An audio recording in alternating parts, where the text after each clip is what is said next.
Hey everyone, it's Young, and I'm going to lecture from lesson 4 on economic changes. Our vocabulary for this lesson is free enterprise, entrepreneurs, Samuel F.B. Morris, Textile Mills, strike, immigration, Ralph Waldo Emerson, abolition, William Leonard Garrison, Frederick Douglass, Elizabeth Cady Stanton, and Seneca Falls Convention. You'll need to use your textbook to give the definitions or the information about these terms or individuals. Before I go to the lecture, I just want to recall from the last lesson, you learned about changes in the early years of the nation, and a lot of changes from the and enforcement Declaration of Independence and a new nation formed these 13 colonies. In this lesson, you're going to learn about the economic and social changes that were happening in the early 1800s as the country continued to exert its independence and expand from coast to coast. So now, um, regional economies. How did the economies of the North and South differ? So now the economies of the different regions of the United States began to differ in the early 1800s. Now, the Industrial Revolution, that boom started in Britain and now it had reached the United States. There were new technologies on a large scale. Mainly those technologies impacted the North. Things like textile mills and other manufacturing were heavy in the region. So farmers in the North changed as well. A lot of them started specializing in one or two types of crops and livestock. The intersection of culture and manufacturing helped to create a new market economy. Agriculture continued to support the Southern economy, which was different than the North. You had Eli Whitney, who had his cotton gin. This allowed farmers in the South to grow cotton more profitably. Here's the thing: the more cotton you grew, the more people you needed to pick. So not only did the cotton industry expand in the South, so did the workers that it needed or the slaves that they undertook in slavery for the South. So for these actually grew in the South. So now the two things that occurred during this time, North was focused on manufacturing, right? It was industrial, and the South for agrarian agriculture. In the South, they needed more slaves in order to help with those crops to make that. So now we're talking about the revolution. How did the establishment of the economy of Americans in these colonies? Well, more and more people bought and sold goods rather than making them themselves. So, especially in the North, where you had an industrial system, you could actually use machines to make things quicker and more efficiently than using human hands. So, free enterprise had become a main driving force for economic growth. Remember, this ideology is coined by Adam Smith. He is the godfather of economics, and his whole idea of free enterprise systems he actually wrote about in The Wealth of Nations. Now, private businesses had freedom to compete to earn profits with little government regulation. This idea of entrepreneurs, people that invested their own money in new industries as well, and they were willing to take huge risks to make profits. So when we think about entrepreneur is someone willing to take a risk, even if the possibility to fail, um, the likelihood of making a profit in there a lot greater than money. So now, in the 1800s, this became a time of innovation. We have Samuel F.B. Morris. He patented, the telegraph, and this allowed people to send messages more quickly. So prior to this, people writing letters, right? And those letters were taking sometimes weeks, sometimes months to people, and sometimes they got lost. But this invention of the telegraph allowed people to get their message more efficiently, more quickly, and so it allowed innovations in business and it allowed people to communicate over long distance. And so instead of months to get a letter or maybe months to do a contract, it may have taken a couple of days with this new invention of the telegraph. Now, another invention was Robert Fulton's steamboat. It became really like useful on rivers, especially when we're moving freight from one part of the river to another part of the river. Even started canals, products where there are waterways. One of the most famous canals is the Panama Canal. That one was created by the United States as a way to shorten its trip from Latin America or certain parts of Central America. See, the introduction of railways also gave Americans an even better way to move goods. Now, products were more affordable for Americans and easier to get, even if they were made far away, all because of these different inventions we were talking about. Now, by the 1840s, transportation and communication had made America's more interdependent. Prior to this, as we said, the colonies were very separate. They had their whole separate economy, their own way of doing things, whether that be the North, like the colonies, colonies. Now with all technology, we're more interdependent, meaning that they do business in different regions very quickly. With the help of investors, the North became the center of American commerce.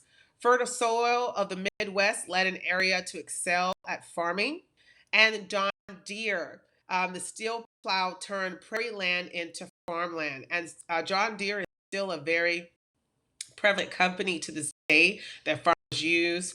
It's been around for hundreds of years. So you have Cyrus McCormick's reaper helps farmers also harvest the grain. So prior to this, people were picking grain by hand. It took a lot of time, had a lot of manpower. Now having these reapers allowed you to essentially harvest the food in one foul swoop. It took less time and less manpower. So there's less people to pay. Good if you're a business owner.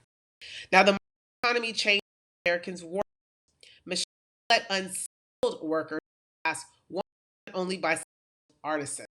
So let's say, for example, with inventions on farm, right? Farmland, that means you needed less people on farms, picking fruit, planting fruit, whatever, right?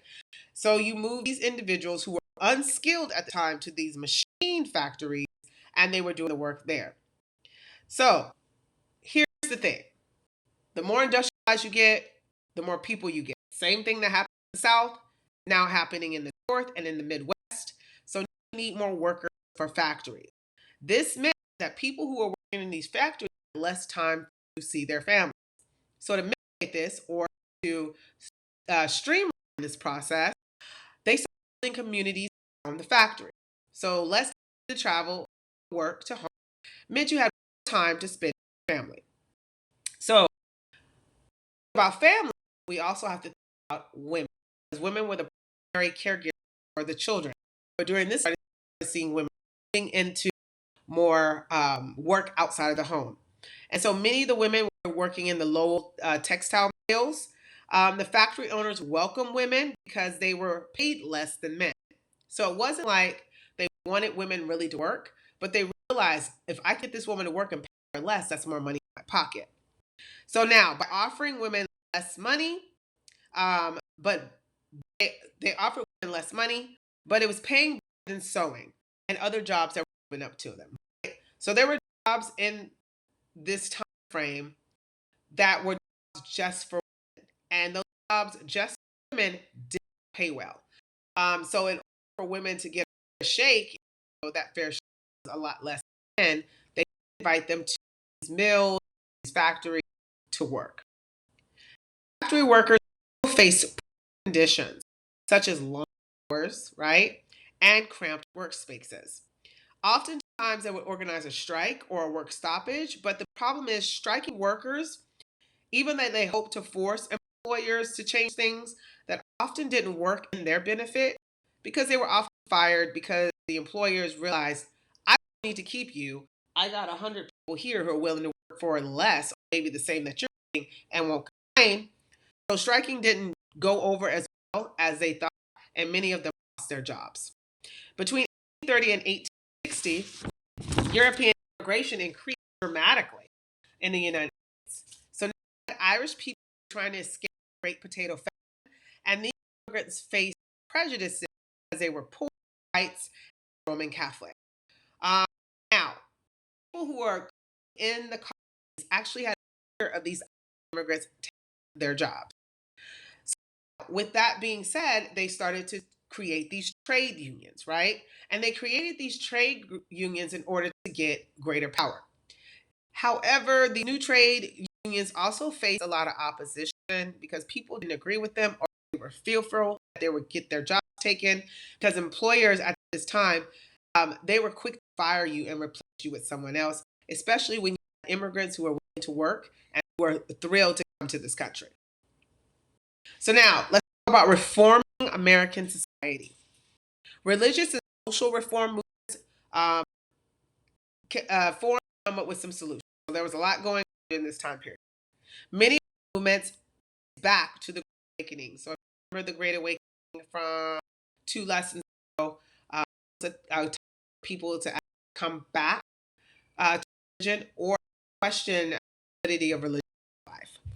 The Christian movement aimed at reviving religious feeling.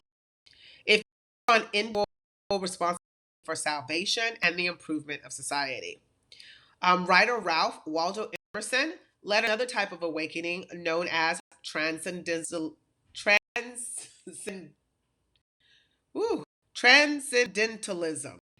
Miss Young is just tired. So transcendentalists believe that truth could be discovered by observing nature and relating it to one's experience. So it wasn't a religious aspect. It was more man's connectedness to nature and how nature contributes to man's growth and how man contributes to that of nature. So now, there were a lot of other things going on in this time period besides religion. There were social movements going on. And one of the movements was linked to slavery. This idea of abolition in slavery also became an important part of the reform movement in this time period. Edward Lloyd strongly supported abolition and wrote about it. Former slave Frederick Douglass was well known for his eloquent speeches that he gave about the evils of slavery. You have some slaves like Nat Turner who unsuccessfully tried to rebel against their condition. And then this whole idea of emancipation, while Northerners were really set in stone with this whole movement, Southerners were not okay with it, and they actually started to tighten up their grip on their African American slaves. Now, women in the 1800s had limited economic or social opportunities. Even though they were working in factories, right, those jobs were few and far between, and they didn't pay. Even though they did pay better than some of the other jobs that they had at the time, like sewing, which were related to women, which meant very low pay, didn't allow opportunity for mobility.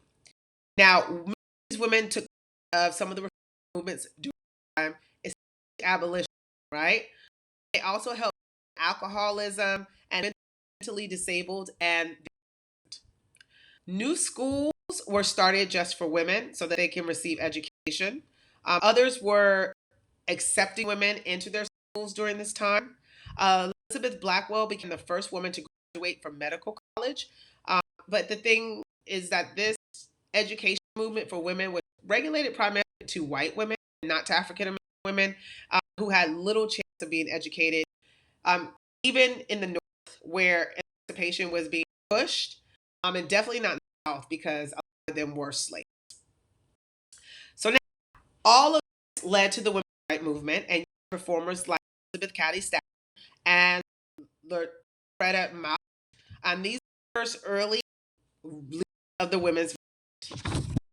Now, this movement led to a convention called calls where other women issues such as gaining rights for women. And as we know, it took women another 100 or some odd years before they got suffrage in 1920. So that is the end of the lecture. It's very, very, very like just straight basic, right? Anything else that you need to know, you'll definitely have to use your textbook. In addition, there is a chart that you need to fill out, focus on economic and social changes in the 1800s.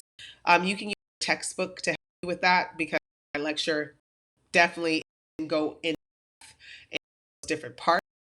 Watch this times at to just overview of what in this frame but it's really important that you go and also look at your textbook and just breeze it, right? To make sure that you know some date, times, location, important persons that we'll be talking about in class.